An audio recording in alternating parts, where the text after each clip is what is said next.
Jangan sepelekan kami. Kalau kami yang mengatakan kami keluar dari republik ini, mau apa kalian? Yang selalu mengatasnamakan rakyat Indonesia tapi menghancurkan Indonesia. Ya. Kan banyak yang selalu berteriak, kami, tapi Anda merusak Pancasila. Anda merusak republik ini, Anda merusak persatuan ini. Ya kan? Kami akan persoalkan itu. Nah, beliau-beliau lah ini yang saya masukkan kami.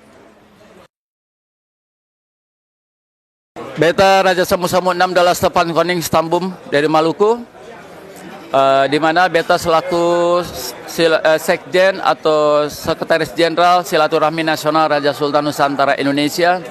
Beta hadir di acara syukuran Hari Sumpah Pemuda ke-94 tahun 2002 ini bersama pendamping Beta, yaitu Yang Mulia Hesti Wulandari dari Jogja. Kemudian ada dari Kesultanan Banten, yaitu Yang Mulia Raden Dedi Sabren. Kemudian ada Yang Mulia Tubagus Surya. Kemudian juga dari Kesultanan Jambi, Yang Mulia Fuad Barakbah. Hadir juga yaitu dari Sumedang Larang, Yang Mulia Brigjen TNI Gusti Raden Ayu Mustika Ningrat dari Sumedang Larang, dan juga dari Kesultanan Ternate yaitu Yang Mulia Firman Mudafarsah, anaknya Sultan Ternate almarhum Mudafarsah. Beta bersama keluarga besar Raja Sultan memberikan apresiasi, memberikan dukungan atas niat untuk seluruh elemen bisa tetap. Yang Mulia silakan. Oh, Yang Mulia Ade. Ya, ini Brigjen Ade dari Sumedang Larang, dari pewaris Kesultanan Sumedang Larang. Kemudian di mana para raja dan sultan hadir adalah memberikan dukungan, memberikan apresiasi atas niat dan rencana menghimpun seluruh elemen bangsa untuk kembali pada Undang-Undang Dasar 1945 yang asli. Seperti yang tadi Beta sampaikan adalah apabila memang mau buat adendum, maka buatlah dengan secara bijak, secara etika, dengan tidak mengurangi atau menghilangkan makna-makna yang terkandung di dalam pembukaan Undang-Undang Dasar 1945. Itu yang dapat Beta sampaikan. Namun berkaitan dengan politik, mungkin Yang Mulia Profesor Martuat bisa. Ya. Silakan Yang Mulia. Oke, terima kasih. Assalamualaikum warahmatullahi wabarakatuh. Biasanya manggilnya The Royal Highness. Cukup Raja atau Bapak Raja dan Mbak Sultan yang hadir luar biasa hari ini. Biasanya saya cuma bicara walaupun belum pernah bertemu gitu ya. Saya selalu mengingatkan kepada para mahasiswa, kepada anak muda bangsa ini bahwa konstruksi negara Republik Indonesia yang selalu kalau diajarkan kan dijajah, negara Indonesia dijajah 350 tahun. Padahal kita baru memperingati 77 tahun. Siapa yang dijajah? Nenek moyang beliau-beliau ini, kerajaan-kerajaan yang dulu ya dari Aceh sampai Tidore. Bahkan saya mengatakan Indonesia hari ini itu adalah Uni Indonesia seperti Uni Eropa. Karena dulu adalah bangsa Aceh, bangsa maksudnya dari bangsa Ambon, bukan? Maluku. Maluku, Jambi, Sumedang atau Sunda di dalam itu bangsa-bangsa. Tapi kita turunkan menjadi suku bangsa karena kita membangun imajinasi yang namanya bangsa Indonesia.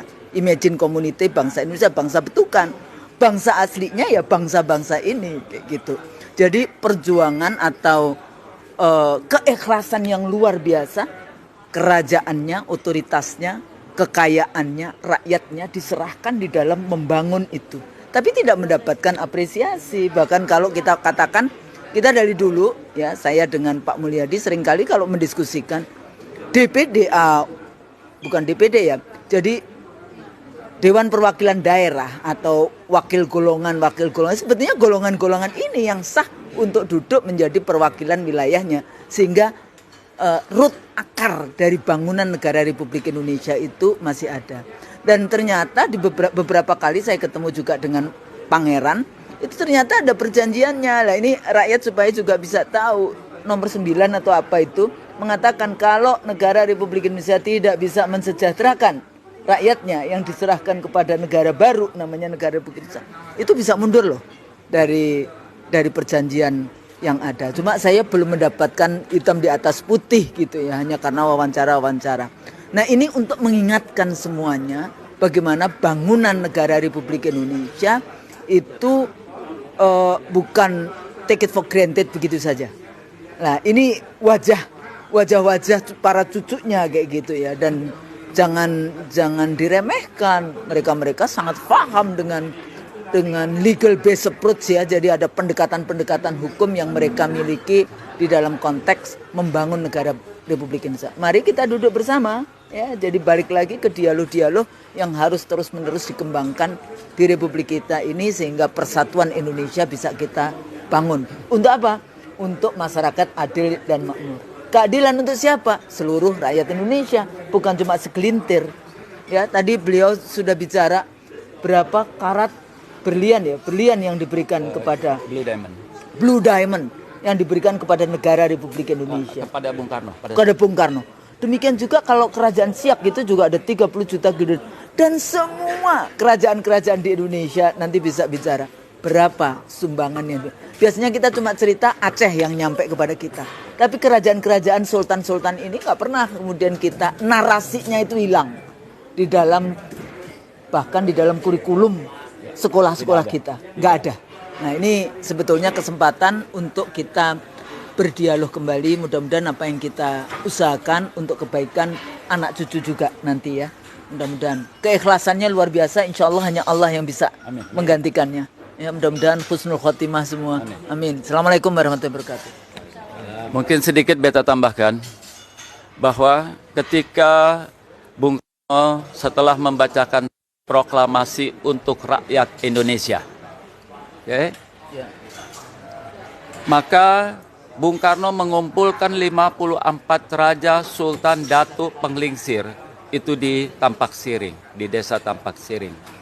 Pada saat itu Bung Karno menyampaikan kepada para yang mulia raja, sultan, datu, dan penglingsir tadi, ya para yang mulia, tolong bantu beta pada saat itu untuk mewujudkan apa yang beta sudah sampaikan berkaitan dengan teks proklamasi itu. Maka atas dasar itulah para raja dan sultan memberikan kepercayaan.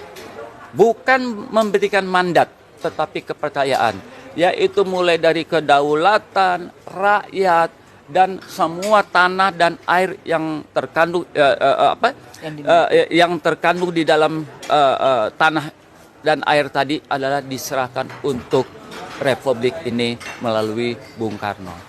Nah, itu yang tidak pernah orang pahamin itu yang tidak pernah diangkat oleh pemerintah setelah itu. Tetapi Bung Karno adalah lebih bijak dibandingkan yang sekarang, di mana Bung Karno bersama anggota BPU PKI sudah mempersiapkan diri, yaitu memberikan apresiasi atas apa yang diberikan oleh para raja, yang diberikan kepercayaan oleh para raja dan sultan tadi, yaitu dengan Undang-Undang Dasar 1945 yang terkandung di dalam pasal 33. Itu satu. Yang kedua, atas dasar kepercayaan yang diberikan oleh para raja dan sultan itu kepada Bung Karno, maka Bung Karno itu cukup bijak. Maka para raja dan sultan, utusan raja dan sultan itu diberikan kedudukan di DPA. Sehingga keputusan presiden pada saat itu bukan keputusan pribadi, tetapi sudah mendapat pertimbangan dari para raja. Karena yang ikut mendirikan republik itu. Lalu ketika bicara soal niat Bung Karno untuk menjadikan republik, lalu ingin hidup maju bersama, maka pertanyaan yang disampaikan oleh utusan raja dan sultan, bagaimana mewujudkan untuk kesejahteraan rakyat seluruh Indonesia seutuhnya. Maka Bung Karno menempatkan dan mendudukkan para utusan raja, sultan, datu, dan utusan golongan di MPR. Namun kan setelah itu nggak ada lagi. Itu yang sangat menyedihkan, Yang Mulia. Nah, selanjutnya mungkin Yang Mulia Mulyadi mungkin akan menyampaikan apa yang mau disampaikan. Baik, terima kasih Yang Mulia. Saya sebenarnya